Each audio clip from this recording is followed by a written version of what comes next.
Projetando ele isso, em sonho lhe apareceu um anjo do Senhor, dizendo: José, filho de Davi, não temas receber Maria como tua mulher, porque o que nela foi gerado é do Espírito Santo.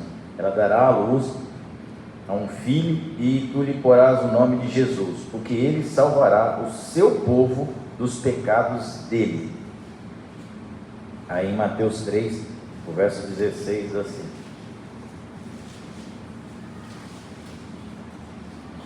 E assim que Jesus foi batizado, saiu logo da água. Neste instante o céu se abriu, e João viu o Espírito de Deus descendo como pomba, pousando sobre Jesus, e uma voz do céu que dizia: Este é meu Filho amado, em quem me agrado.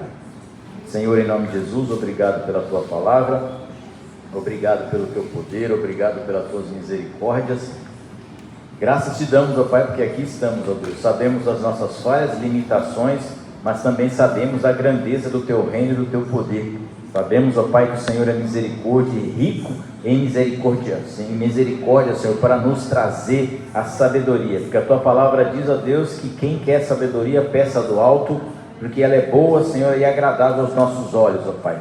Deus, fala conosco nessa noite, tira todo eu, toda a vanglória, todo demônio, Senhor, que venha para causar, ó Pai, distração, frustração, ó Pai, em nome de Jesus, que o Senhor possa nos fazer, ó Pai, ó Senhor, um homem, Senhor, e uma mulher de Deus, ó Pai, para levar, ó Pai, um caráter, Senhor, igual ao do teu Filho amado Jesus Cristo. Sabemos, ó Deus, que isso é impossível ao homem, Senhor, mas, Senhor, que nós possamos nos aperfeiçoar a cada manhã, em nome de Jesus, amém, amém?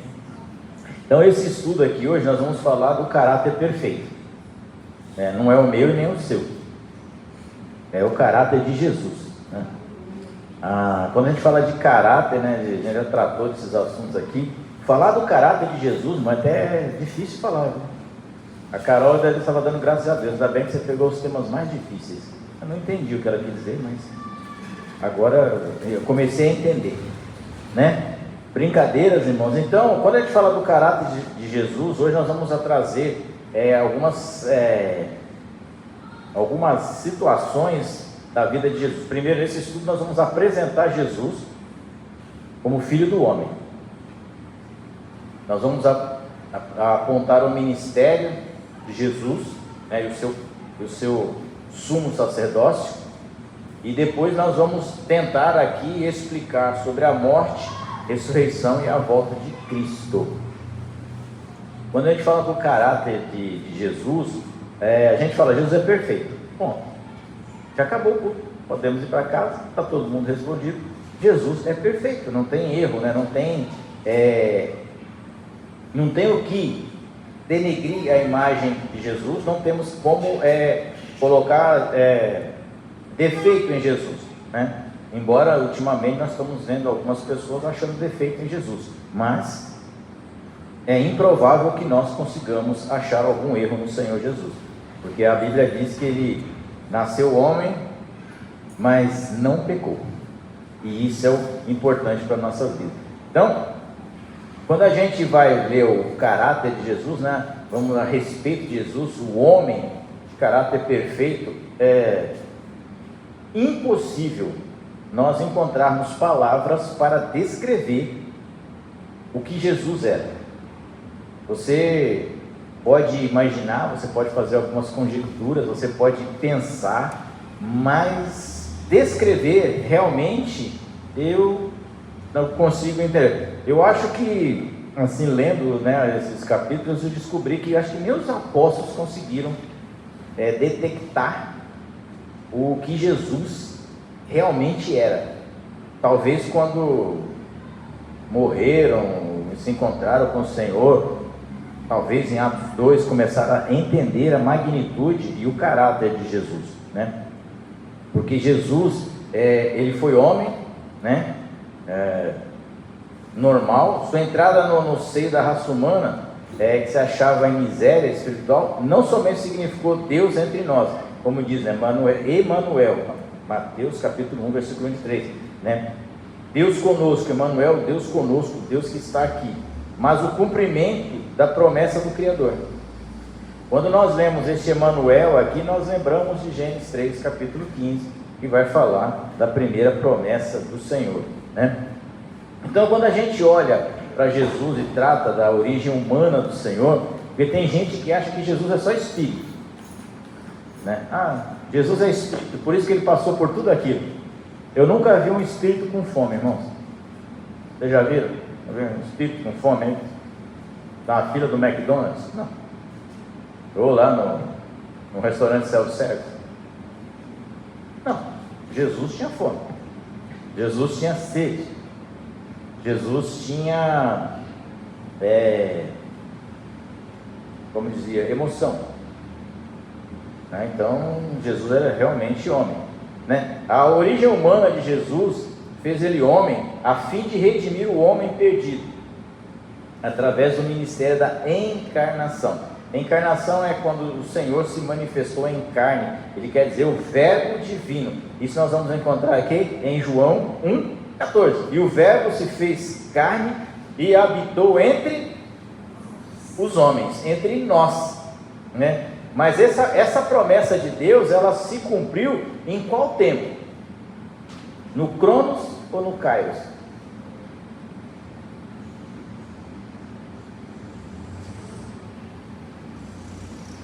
Ela se cumpriu no tempo Kairos, no tempo de Deus.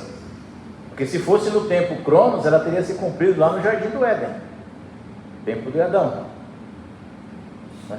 Então ela se cumpriu no tempo de Deus, né? Aí Paulo disse assim: mas vindo a plenitude dos tempos, Deus enviou seu Filho, nascido de mulher, nascido sobre a lei, para remir os que estavam debaixo da lei, a fim de recebermos a adoção de filhos, a qual nós chamamos de Abba Pai. Gálatas 4, versículo 4 e 5. Então Paulo está dizendo assim, Cristo veio em forma de homem para resgatar o homem que estava perdido sobre a lei, debaixo da lei. Quando nós já discutimos aqui, falamos, a lei, ela não purifica ninguém. A lei, ela aponta as pessoas, ela acusa as pessoas. Então, se a lei nos acusa de nós estarmos fazendo algum erro, tendo um desvio de conduta, a lei vai dizer para você, se você está nessa conduta, nesse caminho, vai acontecer tal penalidade. Ela não vai te dar, tipo assim, olha, a não ser no Brasil, mas geralmente a lei, quando funciona, se ela falar para você, se você matar, você será preso. O bem maior da justiça é a vida. Mas nós de vez em quando encontramos aqui nos casos nossos que as pessoas matam e não acontece nada. Não é possível. Eu falei, então, quando você pega a nossa classe governante, né? Eu falo isso com muita tristeza, porque a Bíblia diz que nós devemos orar pelos nossos governantes, mas está difícil orar por eles, irmãos. Seriamente, viu? Eu acho que só Deus mesmo, né? Assim, se Paulo falou para a igreja orar para Nero, né? Então não está muito longe de Nero, não. Mas, enfim, quando um dos nossos governantes, ou daqueles que subtraem recursos públicos e desviam dinheiro da saúde, quantas pessoas ele está matando? Quantas pessoas ele está deixando morrer ali na fila do hospital, deixando morrer de fome muitas vezes, porque o dinheiro que era para ser empregado na saúde, ele está usufruindo daquele dinheiro de forma indevida. Automaticamente ele está matando pessoas. São presos? Não. O máximo que consegue é ficar alguns dias na cadeia. Quando ficam, e saem por aí e continuam gastando o seu dinheiro, que está bem guardadinho. Inclusive eles pagam até o advogado com o dinheiro que eles roubou. Uma coisa bem... Eu não sei, a nossa mente humana, ela é tão estranha, porque, tipo assim, como é que eu posso pagar um advogado com dinheiro roubado? E o que é pior, como é que o advogado aceita isso, né? Eu vi um memezinho de desse, né? Tem sempre uns advogados, mas isso foi muito bom, né? Que aí Advogado estava morto, atropelado na beira da pista, da estrada. Aí 2 urubu foi lá para visitar o corpo, né? Aí um urubu olhou para o outro e falou assim: não, eu não como nada que tenha alma. Aí o urubu pega, abre a carteirinha: não, ele é advogado. Tipo, assim, tá tranquilo, não tem alma não, cara, pode ficar tranquilo. Porque é tanta injustiça, né? E é tanta coisa errada que nós vemos, mas Jesus não. Jesus é diferente. Jesus, ele veio para tirar o homem da lei do pecado. Então, tipo, a gente não tem como fazer barganha com o Senhor, a gente não tem como dar jeitinho. Ou a gente se arrepende e entra nos seus trilhos, ou a gente está fora. Simples assim. Não tem meio termo. Não existe crente em cima do muro. Se você está em cima do muro, você já escolheu o lado. Não é o lado de Jesus. O lado de Jesus é o lado de cá. É o lado da palavra, né? Então as pessoas: não, eu estou em cima do muro, não sei o que eu vou fazendo da minha vida. Já escolheu um lado, né? Ele só não sabe, mas já escolheu. E aí ele nasce, né? Jesus, ele nasce o verbo vivo, né, que se fez carne. E esse verbo mesmo, essa assim, né? O verbo, a plenitude de Deus, como homem, né? O verbo divino é o mesmo que está lá em Gênesis, no capítulo 1, na formação. No princípio era o verbo era Deus, e o verbo estava com Deus. E Deus disse: haja luz, e foi formando todas as coisas, né? É o mesmo verbo, Kairos, no tempo de Deus. E ele nasce sobre a lei para quê? Para resgatar o homem do pecado, para resgatar o homem debaixo da lei. Aí Paulo mais para frente vai escrever e diz assim: a lei não é ruim, a lei é ruim só para quem transgride. Automaticamente todos nós que estamos aqui nessa noite transgredimos a lei em algum momento da nossa vida, uns com mais transgressões, mas o crime é o mesmo, a sentença é a mesma, não importa o tamanho do crime, a sentença é uma só: garagem, não tem conversa, né?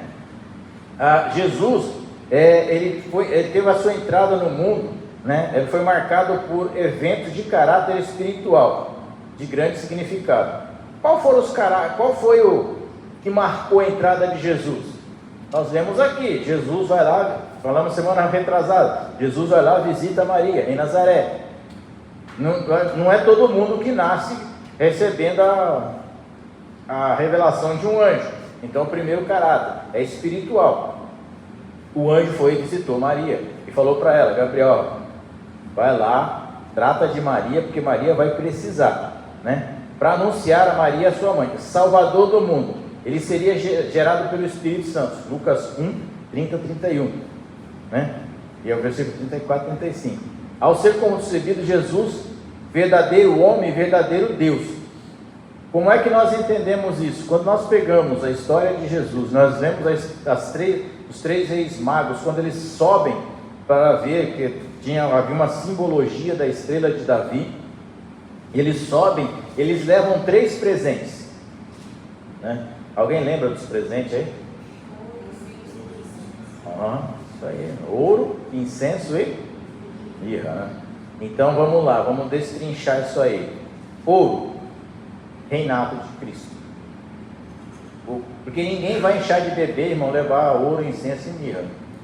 Levar para você, Cristo? Não, né? Para Jesus levar, né? Eles não tinham noção, talvez não tivessem noção do que eles estavam fazendo do evento, mas eles estavam prescrevendo os 3 ministérios de Jesus: rei, sacerdote e ouro, incenso e a mirra é óleo, é a unção.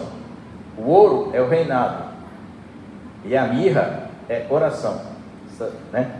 O caráter de Salvador, o caráter daquele que recebe a adoração, porque quando se queimava incenso e mirra, se queimava a Deus, ao Senhor. Então ele já recebe esses 3 ministérios, como profeta, rei e sacerdote, e ele vai exercer esse ministério. Está faltando um ainda para se cumprir, mas ele vai se cumprir, porque como nós falamos um dia desse, tem gente olhando para o céu para ver Jesus subir. Eu estou olhando para o céu para ver Jesus voltar. Né? Tem muita gente olhando para o céu, Jesus vai subir. Não, Jesus subiu, agora estou esperando ele voltar. Meu negócio é com a volta. Com a ida eu já sei que ele está lá, está tranquilo, está de boa, está tranquilão lá no céu. Então, o verdadeiro Deus, verdadeiro homem, verdadeiro Deus. Então, Cristo tinha a personalidade, as dores físicas de um homem comum, mas ele tinha uma coisa que falta para nós: ele tinha a essência de Deus na sua vida. Ele era puramente essência de Deus. Então, seu caráter, ele é divino. Por isso que nós não atingimos o nível de Jesus. Quando os discípulos de João chegam para Jesus e falam para ele: Senhor, me diz uma coisa, por que nós oramos, seus discípulos não? Uma boa pergunta, né? Pô, tá todo mundo aqui na campanha de oração, jejum, subindo um monte, e os de Jesus tudo folgado, comendo peixe com pão. Aí ele fala: não, se preocupa não, haverá um dia que eles estão de jejuar. Por enquanto, eu respondo por eles. Imagina, Jesus falando para eles: fica tranquilo, vocês são lá de João Batista, vem para cá também, que eu também me responsabilizo por vocês. Mas desses aqui eu estou cuidando. Haverá um tempo que eles vão jejuar, vão orar, mas agora o noivo está aqui. Então, enquanto o noivo está presente, vocês não há necessidade de jejuar. Mas o dia que o noivo subir, esses vão jejuar. Então, Jesus estava se responsabilizando, né? Pelo poder e pela unção que daria àqueles homens. Então, Jesus, como Salvador do mundo, guiado, né, pelo Espírito Santo, ele vai fazer algo extraordinário no meio do povo. E ele começa no seu ministério de uma forma que eu diria que meio estranha, né? Mas Jesus, ele vai ter uma coisa interessante, como nós lemos aqui no culto de domingo. A Bíblia vai dizer que Jesus crescia em graça, conhecimento e estatura. Graça de Deus, conhecimento. E é engraçado que no caso de João, a Bíblia diz que João foi para o deserto. E Jesus foi para onde?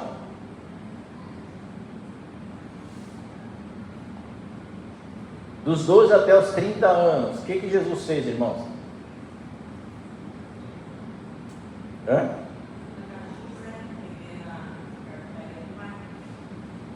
É lógico. Jesus foi trabalhar de carpinteiro. Jesus na Bíblia não chama Jesus o carpinteiro. Então o que Jesus fez? Os 14 anos, não é que nem hoje tem o ECA não, naquele tempo você podia trabalhar, né? Então, os 14 anos, analogicamente fazendo uma comparação, ele cresceu ali ao lado do Pai. Então, Jesus ia ao templo uma vez por ano. Jesus fazia qualquer coisa, irmãos, todas as coisas que uma pessoa normal fez. Ele almoçou, ele jantou, ele deitou, ele dormiu, ele teve vontade de ir no banheiro, ele teve insônia, as mesmas coisas, jogou bola na rua, né? Teve campeonato de conhecimento, maratona bíblica, lá, gincana bíblica. Jesus, você já imaginou, gente, na gincana bíblica da mocidade, Jesus com 14 anos? Né? Você imaginou? Fica lá onde está escrito, está assim, assim, assim. Pô, aí não, né? Não dava, né? Aí seria desumano também, né?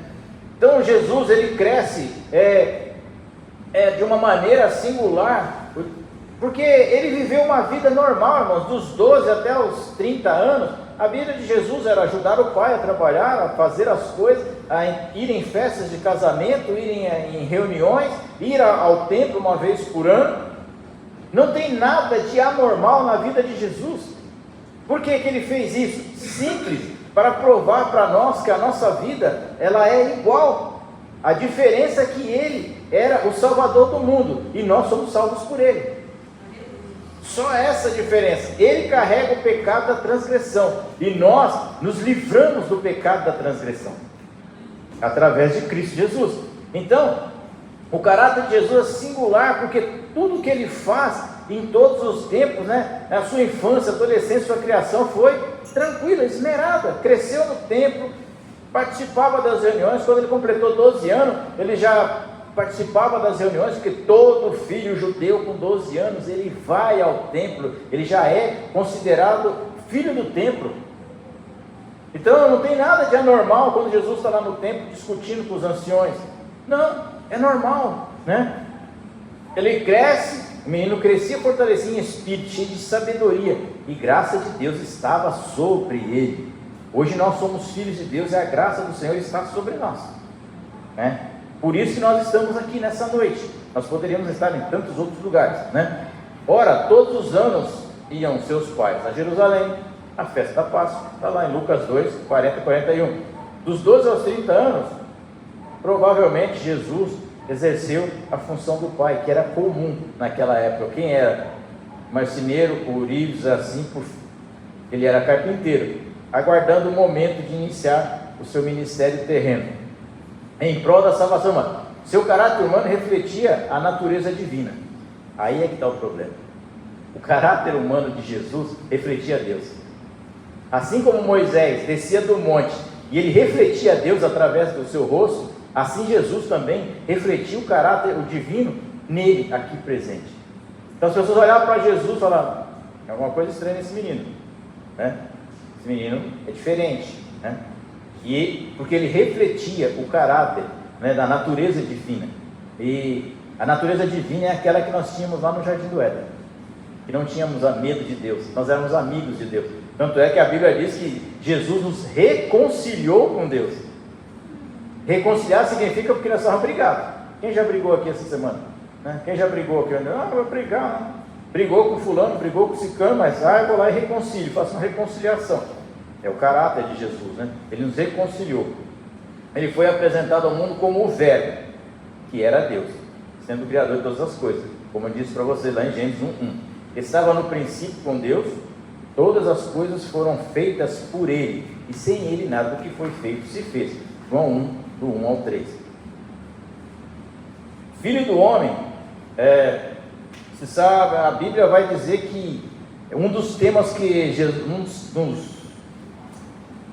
termos que Jesus gostava de usar ao seu respeito é filho do homem, né? Ele usava muito esse termo, né? Quando a gente vê esse termo aqui, a expressão, ela só aparece 69 vezes no Novo Testamento. Você fala: isso aí me ajuda? Não sei, mas são 69 vezes, não é 70, é 69, né? O termo filho do homem tem dois possíveis significados, isso é bom a gente saber. O primeiro, indica simplesmente um membro da humanidade. O filho do homem, nada mais. O primeiro indica simplesmente um membro, alguém da humanidade, alguém que nasceu, filho do homem, né? E nesse sentido, cada um é filho do homem. Tal significado era conhecido nos dias de Jesus, né? Aí se você parar para lembrar, vai remonta aos tempos do livro de Ezequiel, quando ele diz filho do homem, lá em Ezequiel, né? Como ele diz, filho do homem, o que está vendo? O que vê filho do homem? Eu vejo um vale de ossos secos. Ele traz esse significado, né, que significa em hebraico Ben Adam, né, com um significado quase idêntico. Essa expressão, na realidade, pode ser até mesmo funcionar como pronome, eu. Essas coisas que a gente aprende na Bíblia, de vez em quando a gente fala: mas para que a gente aprende isso? Aprende para a gente não levar, né, conversa estranha para casa, né? A expressão da realidade pode até mesmo funcionar como pronome: eu sou o filho do homem. Por outro lado, a expressão é usada também a respeito da personagem profetizada em Daniel. Aí é que nós vamos ver lá. Abra suas Bíblias em Daniel capítulo 7, o versículo 13 e 14. Eu já estou aqui em Ezequiel, estou mais um pouquinho para frente, cheguei em Daniel.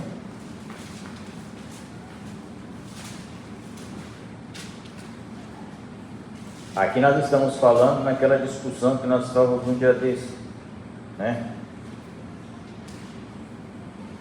Discutindo sobre a vida de Daniel. Amém?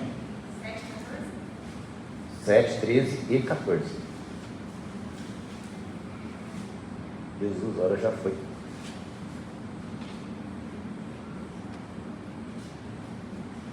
Amém? Todos encontraram? Eu estava olhando nas minhas visões da noite, e vi que vinha nas nuvens do céu como o filho do homem, e ele se dirigiu ao ancião de dias, e o fizeram chegar até ele. foi-lhe dado o domínio, a honra e o reino. Todos os povos, nações e línguas o adorarão.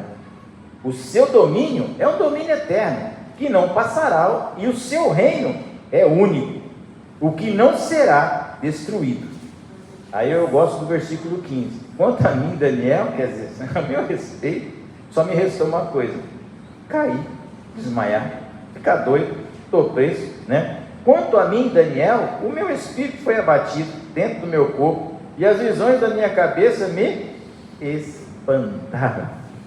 Quando fala do Filho do Homem, pode ser esse tema aqui usado lá no livro de Apocalipse, né? Jesus voltará, reinará sobre as nações com cetro de ferro, né, e justiça. Esse é o Filho do Homem que se realiza, um semelhante ao Filho do Homem. Mais para trás Daniel escreve: e quando nós andávamos, os três andavam dentro da fornalha, tinha um semelhante ao Filho dos Deus, né? Ele escreve isso aí. Então, esse semelhante aqui é uma situação que Jesus estava usando para si mesmo, o Filho do Homem, né? A fim de designar ele como aquele que um dia irá dominar toda essa terra, né? Esse dia vai ser um dia glorioso para nós da igreja, porque nós estamos lá do Senhor. Meu filho, não vai haver quem nos vença mais. Não vai haver cansaço, não vai haver preguiça, não vai haver sono, não vai haver tristeza, não vai haver nada. Nós vamos ser homens bravos, mulheres guerreiras. Aquilo que, tipo assim, como eu diria nos nossos dias de hoje, povo com sangue nos olhos, né? É uma verdade essa aqui, né? Quando a gente lê o histórico do ministério de Jesus, eu estava tentando entender aqui, eu procurei até e não consegui encontrar, né, fazer um paralelo entre o ministério de João e o ministério de Jesus, mas eu vou continuar procurando, porque eu não achei muito, né? O ministério terreno de Jesus começou na cidade de Belém, na província romana da Judéia. Ameaça a vida do rei, né, Jesus, quando o menino levar a José a reunir a família e fugir, né?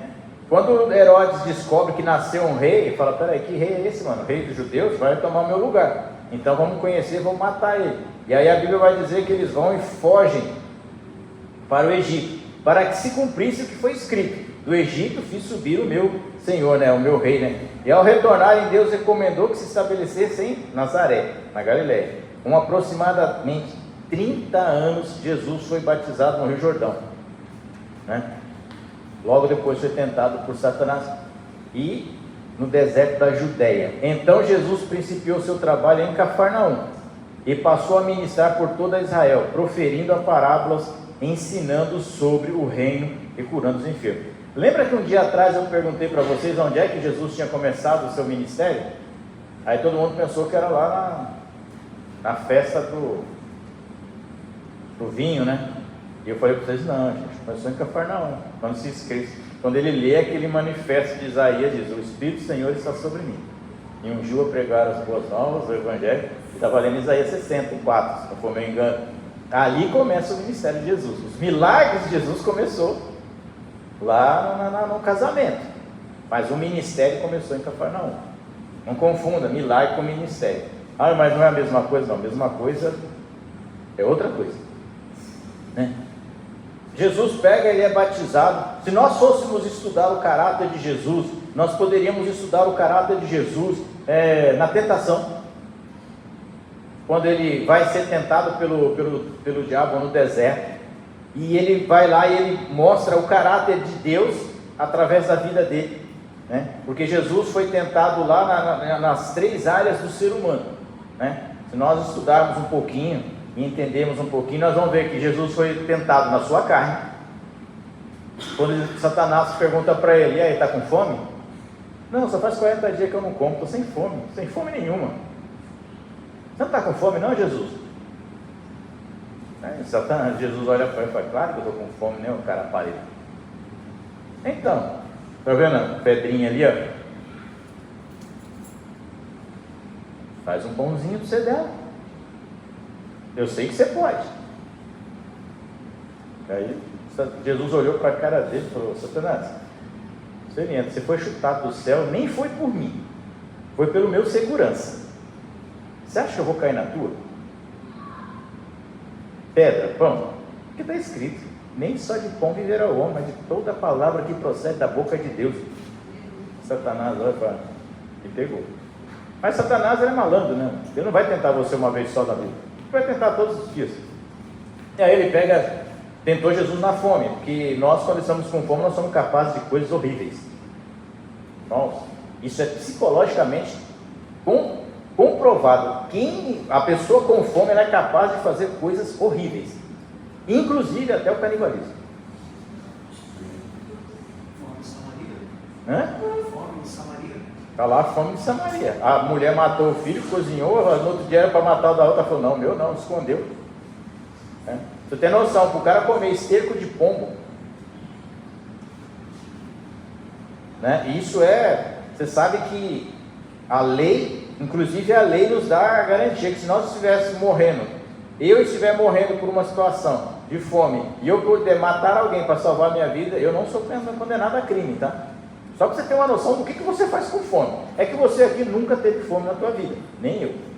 Nós já passamos necessidades. Vamos averbar o tempo, necessidades. Mas fome? Não, fome não. Você não sabe o que é fome. Você nunca comeu sola de sapato, de couro de cavalo. Nunca.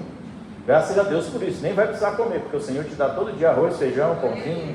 Dá uma bênção de Deus. Mas isso é fome, né? E aí Jesus foi testado no seu físico. Ele estava com fome. 40 dias, irmãos, a gente está com fome, tá bom? Se você ficar 40 dias de jejum, eu te garanto que vai chegar lá com fome. Na realidade, se você ficar 4 horas, você vai ter fome. 3 dias o corpo já começa a reagir. Mas nós, como somos crentes, com 4 horas nós já começa a passar mal, ficar a barriga começa a fazer aquele buraco, parece que nem o Espírito Santo preenche, né? Mas 3 dias, né? A Bíblia, a ciência diz que você vive 7 dias sem água e 14 dias sem comer. Eu não testei nenhum dos dois, tá, irmãos? Eu só estou falando que a ciência diz. Mas se eu ficar 14 dias sem comer, Jesus, alguém vai ter que ficar longe de mim, né? Então, Jesus foi testado no seu físico. Aí, Satanás pega Jesus, e Jesus mostrou o caráter de quem? De Deus. Nem só do pão viverá o homem, mas de toda palavra que profere a boca dele. Estava lendo Deuteronômio. Aí Satanás fala para ele: tá bom, você é ligeiro, né, mano? Já que você falou Deus para mim, tá bom. Também conheço um pouco a palavra de Deus. Se tem alguém que conhece a palavra de Deus, irmão, é o capeta. Se você acha que você conhece a Bíblia, é que você não conhece o teólogo chamado Satanás.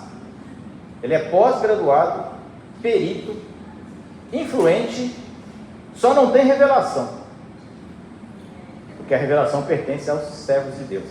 Eu escondi dos grandes e dei aos pequeninos, e os meus pequeninos, não são qualquer um. E aí ele vai dizer: Satanás pega, já que você entende Bíblia, eu também conheço um pouco, Jesus, de Bíblia. Mas na verdade eu vi até você escrevendo alguns capítulos, tá? Estava lá, eu vi escrevendo. Então, levou Jesus para o pináculo do templo. A Bíblia diz que tinha 70 metros de altura. A história, né? A geografia diz que tinha 70 metros de altura. Colocou Jesus em cima do pináculo. Falou para ele: então, já que você é sabichão, conhece a Bíblia, pode pular. Porque no Salmo 91 está descrito: e aos seus anjos dará ordem ao seu respeito, e você não vai acontecer nada com você. Isso é o que acontece muitas vezes na vida de crente, né, irmão? Não, pode ir, você é de Deus, está ungido, está separado, está selado, está lambuçado de cola de Jesus, pode ir. Aí pula, né? Tá? Voar a gente até sabe, irmãos, a gente não sabe aterrissar. Vai por mim, você pode até pular do precipício, você vai voar, vai, por uns minutos, segundos, mas quando vai pousar no chão, o seu problema é que vai começar ali, né? E aí, ele testa Jesus ali no orgulho, de Jesus. Você não é filho de Deus? Se a Bíblia está dizendo que aos seus anjos dará ordem, não vai acontecer nada. Aí Jesus olha para ele e fala para ele: Satanás, tem uma coisa, você esqueceu do outro versículo anterior, tem um anterior a esse: não tentarás o Senhor teu Deus. Mais uma vez ele mostra o quê? A sua personalidade divina. Porque com Satanás não adianta você querer brigar com o braço, não. É palavra e palavra, não tem jeito. Não adianta achar que pelo braço da força eu amarro o capeta. Não amarra nada. A gente não amarra nem o cardado do sapato, né? Já inventaram o sapato para você não precisar amarrar. E aí Satanás fala, pô, me venceu de novo. Tá bom. Eu estou falando do caráter de Jesus, tá, nesses tempos. Isso aí, mas Jesus, Satanás pega e mexe com o primeiro estado, ele mexe com o corpo, com o físico, carnal. Estou com fome. Depois ele mexe com o orgulho de Jesus, que é o Filho de Deus, que não pode fazer isso. E aí ele vem e mexe com uma coisa que o homem não tem problema, ele mexe com a ambição de Jesus, no seu psicológico. Fala, Jesus, é o seguinte, eu sei que você não vai pular mesmo, você não é bobo, sei que você não vai transformar em pedra mesmo, que você não é bobo, mas eu tenho uma propostinha boa para você aqui, ó. Aí Satanás fala para ele, é o seguinte, leva ele no cume do monte, fala, tá vendo todos os reinos? São meus. Satanás mentiu? Não. A terra jaz? Então é dele. Se é dele, ele dá para quem ele? E aí ele fala assim, ó, vendo aí, ó, reino tudo é meu, você sabe que é meu, né? Você sabe que está dominado. Foi entregue para mim e eu estou administrando aqui. Male, mas estou administrando. É tudo seu se você me prostrares e me adorares. Novamente volta o caráter divino de Deus. Deus fala, Satanás, é na real, a Deus prestará culto, só a Ele adorarás. Aí Satanás se retira de Jesus por um tempo. Então, Jesus vai lá e ele mexe no seu... Satanás tenta pegar Jesus no seu físico, no seu emocional, e depois ele tenta pegar Jesus na ganância, né? no poder. Satanás sabia que todo o reino, como nós vemos em Daniel, vai pertencer ao Senhor, já é do Senhor. Ele só está aqui como, né? Tipo assim, sem teto lá no mundo. Satanás é um sem teto, irmão. Tipo assim, ele não tem casa. O inferno, Jesus foi lá, tomou a chave dele. Para entrar no inferno tem que pedir a chave para Jesus. Você vê que o nível dele não está muito bom. Então qual é o principal objetivo de Satanás? Fazer com que pessoas deixem a Cristo e entrem no seu reino. Porque ele já está condenado, ele já sabe que um dia ele já perdeu a batalha, já perdeu a guerra. E o que ele quer fazer é levar quanto mais pessoas ele consegue tirar da presença do Senhor, mais ele se alegra porque vai ficar junto com ele, né? O caráter exemplar de Jesus, demonstrou aspectos do seu caráter que são referências. Então tudo que você quiser fazer, faça segundo o Senhor, faça segundo a sua palavra. Modelo, irmãos, é modelo, né? Todos aqueles que aceitam Jesus e querem ter um caráter, o caráter a ser imitado é o de Cristo. É fácil? Não. Se fosse fácil não tinha nem nada. É fácil? Não. É possível. Nós não podemos isso. Mas eu não quero saber, né? Se nós analisarmos o caráter de Jesus pela tentação e depois nós lermos o bem-aventurança, nós vamos encontrar o caráter de Jesus, né? A gente brinca, se você leu as bem-aventuranças, você já pode começar a pensar 2 vezes em orar de novo, porque é bem-aventurado o homem, né? Deixa para lá, né? Não vamos ler agora não, porque senão a gente fica triste, mas a gente tem que buscar esse caráter, né? Então o caráter de Jesus, ele é humilde e mansidão. Para iniciar o seu ministério, foi até o Rio Jordão para ser batizado por João Batista. Você vê que a humildade de Jesus, quando ele chega, nós estamos comentando de desse aí, o grandão lá, você olha para nós e fala assim, Jesus, quando ele vem, João fala, aí vem o Cordeiro de Deus que tira o pecado do mundo, eu vos batizo com água, esse aí vai batizar com fogo e com Espírito. E aí Jesus, na sua humildade e mansidão, ele chega lá para João batizar ele. E aí João olha para Jesus e fala, eu? Quem sou eu? Eu não sou digno de tirar suas sandálias, não sou digno de desatar suas sandálias. Jesus, João, faz o que eu estou te pedindo, é por amor, eu tenho que cumprir os rituais. Eu sei que eu poderia fazer tudo isso, mas eu tenho que cumprir a humildade e a mansidão. Hoje você é maior que eu, mas amanhã você será João, e eu serei o rei dos reis. Mas hoje compete a você ter essa honra de batizar a Jesus. Já imaginou nós aqui no batismo do OCC, batizando Jesus? Inimaginável, né? Humildade. É ser batizado por João Batista. João Batista ficou constrangido, irmão. É como você pegar um pastor desses mega famosos e falar, mano, me batiza. Fala, como é que eu vou te batizar, mano? Você é um pastor mega famoso, não tem jeito, né? Mas João batizasse a fim de cumprir toda a justiça. Mateus 3, versículo 13 e 15. Ele implantou a escola da mansidão e da humildade. Jesus é se a gente pudesse falar assim, Jesus é aquele que fundou a escola da mansidão e da humildade. Bem-aventurados os humildes, né? Bem-aventurados os mansos, convidando a todos para aprender com ele. Mateus capítulo 11, versículo 28 e 30. Mateus capítulo 11, o verso 28 a 31. Esse versículo é bom para a santidade. Vinde a mim, todos os que estáis cansados, sobrecarregados, e eu vos aliviarei. Tomai sobre vós o meu jugo e aprendei de mim. Aprendei de quem, irmão? Dele. Tomai de mim.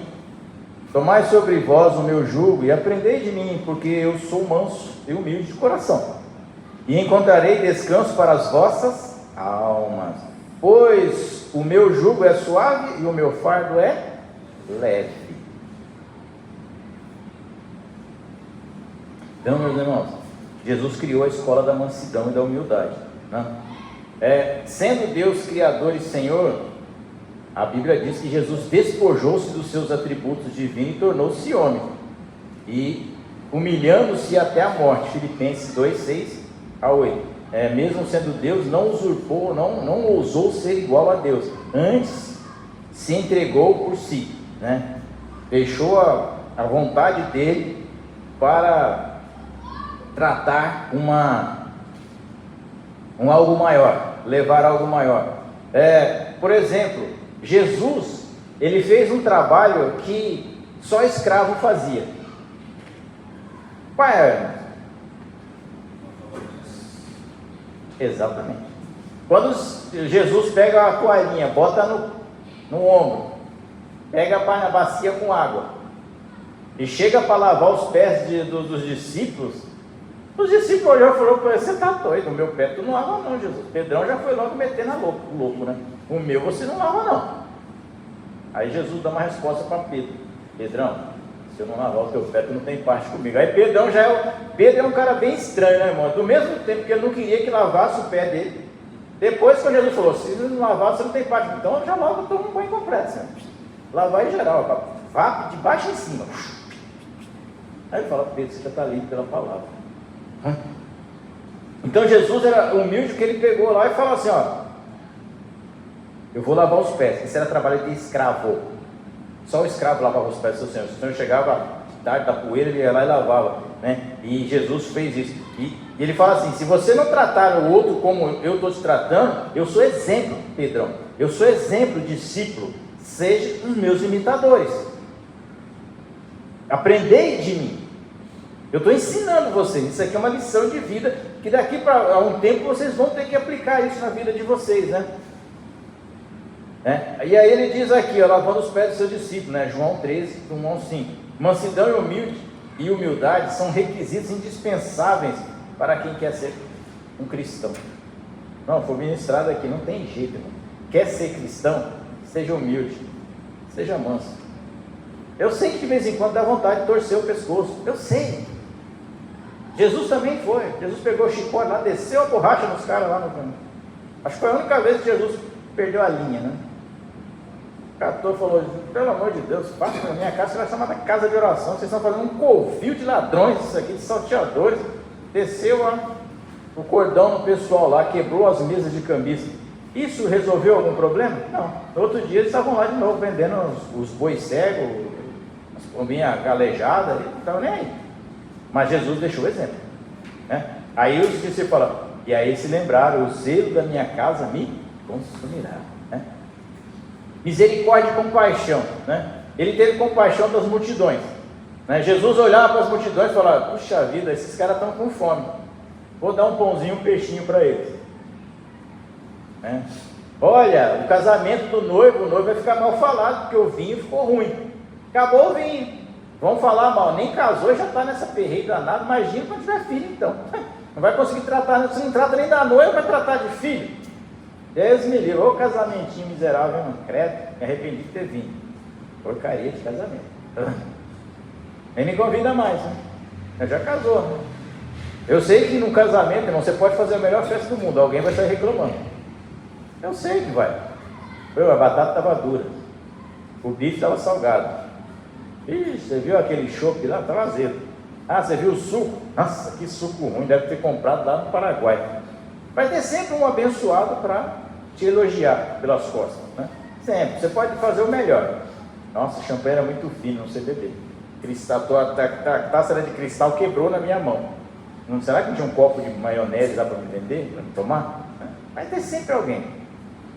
Jesus teve compaixão, andavam, multidões que andavam desgarradas como ovelhas sem pastor. Mateus 9, versículo 36. Deixa eu ver o que está escrito lá. Diz assim, ó: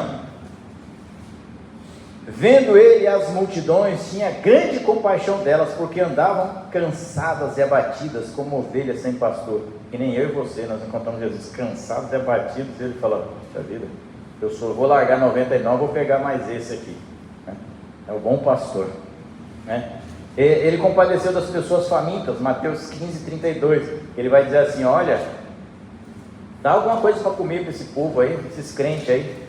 Tem um monte de gente aí, falou para Tiago, né? Tiago, ele fala: não tem nada para vocês comer não, dá uma comidinha para eles aí, né? E aí ele fala assim: não tem nada. Fala: não, deixa ter um pãozinho aí, uns peixinhos, nós vamos multiplicar aqui, vai dar tudo certo. Ele teve compaixão das multidões, que as pessoas estavam com fome, né? Estavam famintas, né? 32 assim, ó: e Jesus chamou seus discípulos, tendo compaixão da multidão, já está comigo há 3 dias, e não tem o que comer. Não quero mandá-los embora com fome, para que não desfaleçam pelo caminho. Jesus nunca vai deixar você desfalecer pelo caminho. Ele sempre vai te dar o alimento diário. O que me agrada muito em Deus é isso: Ele nunca vai te deixar. Mas o seu sustento diário, Deus sempre tem provisionado. Não importa se é espiritual ou se é material, né? E aí ele fala: curou muitos com enfermidades, Mateus capítulo 14, versículo 14. Ele se compadeceu das pessoas famintas. E ele conta a história da parábola do bom samaritano. Jesus pôs em evidência a insensibilidade das pessoas, dos religiosos da época, né? Falou: olha, mano, o sacerdote passou de largo, tinha acabado de pregar, viu o cara caído lá, em vez de ajudar, não, eu já fiz a minha parte, estou indo embora. O levita, que tinha acabado de tocar, também a mesma coisa. Aí ele fala que veio um samaritano que não tinha nada a ver com a história, nem gostava dele, ajudou o cara, né? Hoje, infelizmente, no nosso meio aí, os cristãos estão mais preocupados com riqueza, carro de luxo, apartamento de 1.000 metros quadrados, mansão de 5.000 metros. E a desse eu fiquei sabendo que tem um grande pregador aí de um ministério gigante. Ele mora numa casa no Morumbi, 2.000 metros quadrados. Mora ele e a mulher. Só para não ver a mulher, né? Um lado do outro, só para não enxergar um ou outro, para não brigar. Meu irmão, para que vai morar num lugar desse? Brincadeira comigo, né? Mas mora. E as pessoas muitas vezes estão passando necessidade dentro da casa de oração, né? Coisa importante. O espírito pacificador é um caráter do cristão, né? Jesus conhecia bem a natureza humana, sujeita a desavenças de entendimento, mesmo entre irmãos, por isso exortou: portanto, se trouxeres a tua oferta, né? Se você for ofertar, se você ofendeu alguém, vai lá e se conserta. É isso que está dizendo?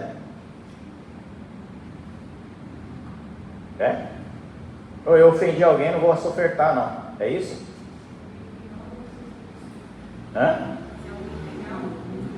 Ah, tá, quer dizer que não é eu que tenho que ter contra o cara, é o cara que tem que ter contra mim. Eu ainda tenho que ir lá e perguntar, pedir para ele, fala para ela, nossa, seguinte, eu vou fazer uma oferta ali na igreja, rapidão, dá para você me perdoar aí, pelo menos uns 5 minutos? Eu vou lá e eu trago a oferta, né? Se você tiver, né, isso que está lá em Mateus 5, 23, né? Se trouxeres a tua oferta ao altar, te lembrares que teu irmão tem alguma coisa contra ti, deixa ali a tua oferta dentro do altar, a tua oferta, e vai reconciliar-te primeiro com o teu irmão. Depois vai e apresenta a tua oferta. Mateus 5, 23, 24.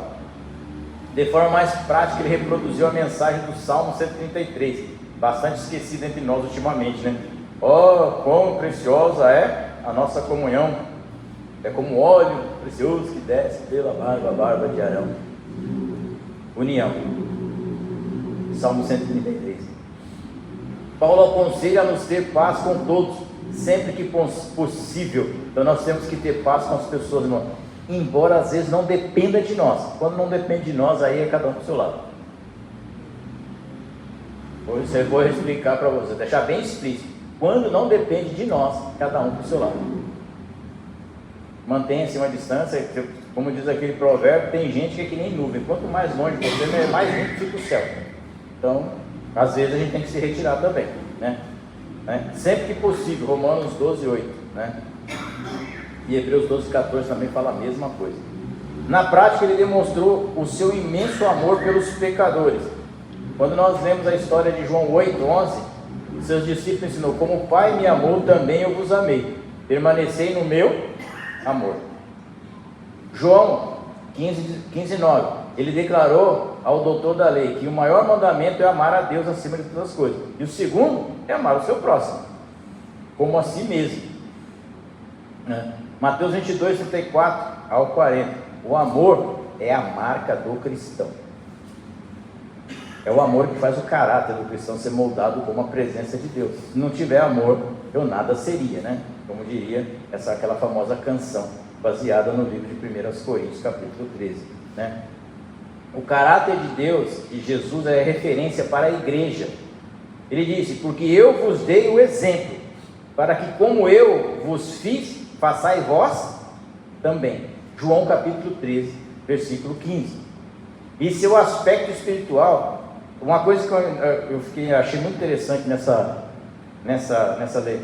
aula aqui, nesse estudo, é o seguinte: o aspecto espiritual, como corpo de Cristo, a igreja não tem defeito. Mas presta bem que eu vou falar, atenção que eu vou falar, a igreja não tem defeito, ela é a igreja gloriosa, sem mácula, nem ruga, nem coisa semelhante, mas santa e irrepreensível. Efésios capítulo 5, 27. Aí você me fala, mas e aí? Mas no aspecto humano, porém, como organização, existem as igrejas formadas por homens mortais, falidos e sujeitos a erro e pecados. Jesus é o caminho, a verdade e a vida. Então a igreja do Senhor, ela é santa, irrepreensível, limpa, maravilhosa. A igreja que está aqui na terra tem defeito.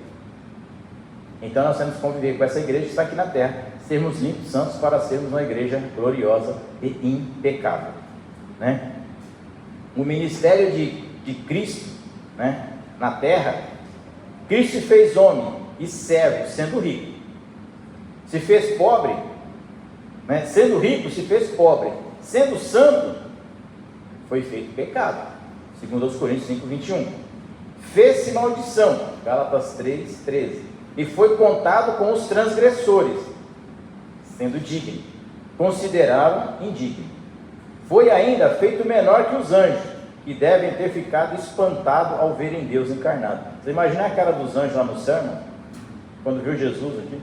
Mas ele, meu Deus, o que aconteceu com você? Você era tão forte, tão poderoso, tão glorioso, virou esse ser humano. Meu Deus, que fraqueza. Os anjos levavam um choque lá na realidade quando viu Jesus encarnado, né? Como servo, sendo tentado, sofrendo escárnios e crucificado, mas depois de tudo, o viram entronizado e glorificado. Após seu batismo, Jesus inicia seu ministério. João Batista não via necessidade que ele fosse batizado, sentiu-se inferior, ele sabia que Jesus não tinha pecado. Jesus não se batizou porque tinha pecado, Jesus se batizou para se cumprir o rito e deixar o exemplo. Assim, então, todos nós que viemos para a casa do Senhor, temos um certo conhecimento, estamos andando há algum tempo, nós temos que nos batizar. Batismo não salva ninguém, mas o batismo pode atrapalhar muito a vida de gente. Ele não vai salvar a pessoa, mas ele também, se a pessoa tiver o tempo e a oportunidade de se batizar e não se batizar, for rebelde, deixa depois eu faço, a possibilidade dele se dar bem, porque a Bíblia diz em Romanos, com a boca se confessa, o coração se crê. Então, nós temos que demonstrar essa atitude, mas isso é um assunto para outro dia. Ele não precisava passar pelo batismo, de maneira alguma, não tinha que se arrepender. Jesus não tinha que se arrepender, mas deixou como exemplo, Mateus 3, 14 e 15. Seu ministério foi exercido na plenitude do Espírito. Eu gosto de Jesus, porque Jesus, como é que eu sei que foi a plenitude do Espírito? Quando nós olhamos Jesus, vai orar, manda os discípulos, atravessa o barquinho, vai para lá, vai para o lado de lá. Jesus sobe no monte, começa a orar. Aí daqui a pouco Jesus olha e vê os caras no barquinho passando dificuldade. Irmão, como é que ele chegou aqui? Nós com óculos, não está enxergando nada. Jesus na montanha, de noite, escuro, o barquinho no meio do lago lá. Ele fala, opa, o pessoal está com problema, deixa eu ir lá. Então, quando ele olha Natanael e fala, poderia haver alguma coisa boa? Ele fala, eu vi você debaixo da árvore. Ele fala, não, como é que você sabe disso? Onipresença, onisciência e onipotência. Eu tenho todo o poder nos céus e na terra. Ele falou para o mar, cala, o mar calou. Vento quieto, o vento quietou, porque ele é o criador dos dois. Então, ele tem esse poder, né? Seu ministério foi exercido na plenitude do Espírito Santo. Após ter sido batizado, Jesus foi impelido pelo Espírito, né? Santo, a fim de jejuar 40 dias e 40 noites no deserto. Nessa fase de jejum e oração e meditação num lugar solitário, preparado por Deus. Às vezes nós temos que ir para um lugar solitário, irmãos. Deus prepara um lugar solitário para nós. Eu sei que não é bom ouvir isso, mas se Deus preparou um lugar solitário, significa que Ele mesmo vai retirar nós de lá e vai nos colocar em alegria, né? Porque Jesus foi para esse lugar solitário para ser preparado pelo Espírito Santo. Não se preocupe se você está se sentindo sozinho no fim do mundo, largado, desamparado, sem nada. Fica tranquilo.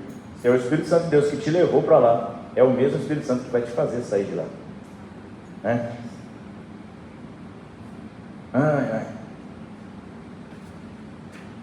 E para nós encerrarmos aqui, a morte de Jesus Cristo foi exemplo de supremo amor. Jesus Cristo não foi obrigado a morrer. Jesus Cristo não foi obrigado a fazer nada. Jesus Cristo se entregou por livre e espontânea vontade. As pessoas acham, Deus fez Jesus morrer. Não, Deus não fez Jesus morrer. Jesus, por amor a mim e a você, Ele se entregou na cruz do Calvário. A cruz Jesus não precisava nem morrer, né? Porque, se Ele fosse obrigado, não. Ele fala, você acha que eu não mandaria uma centena de legiões de anjos aqui para acabar com tudo isso? Não.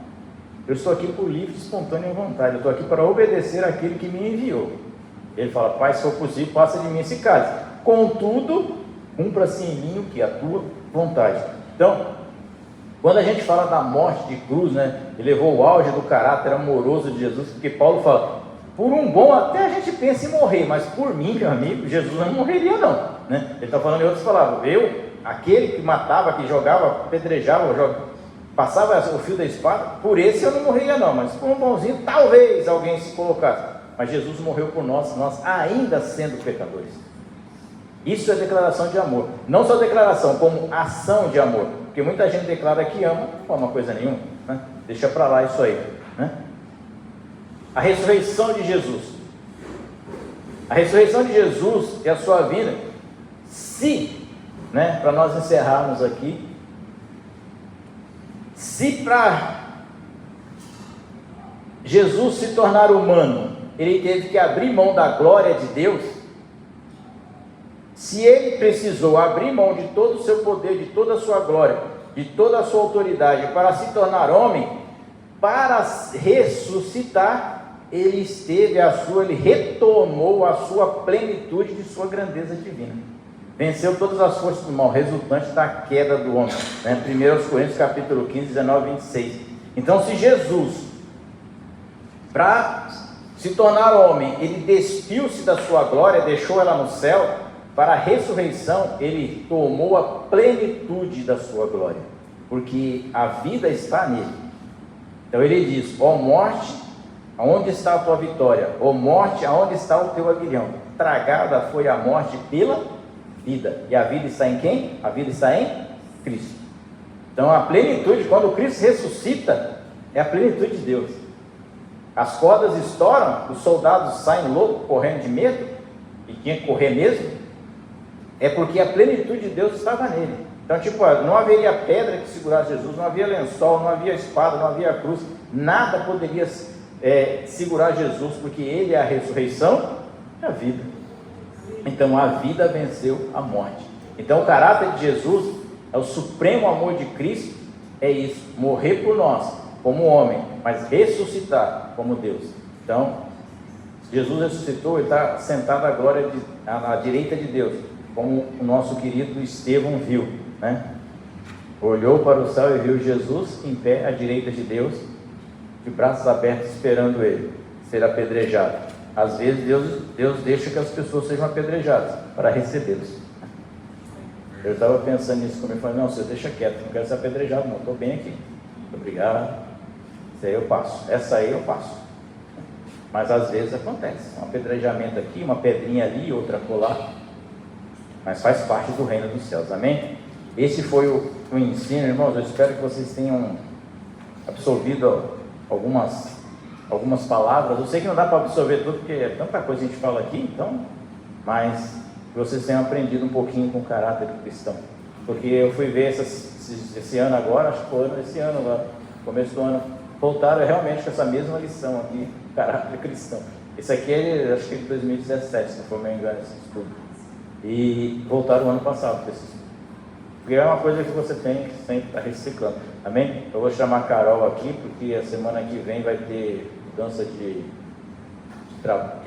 ensinamento, né? E a Carol vai passar para vocês com mais afinco e profundidade sobre qual tema nós vamos tratar. Eu sei qual é, mas eu vou deixar ela falar. Glória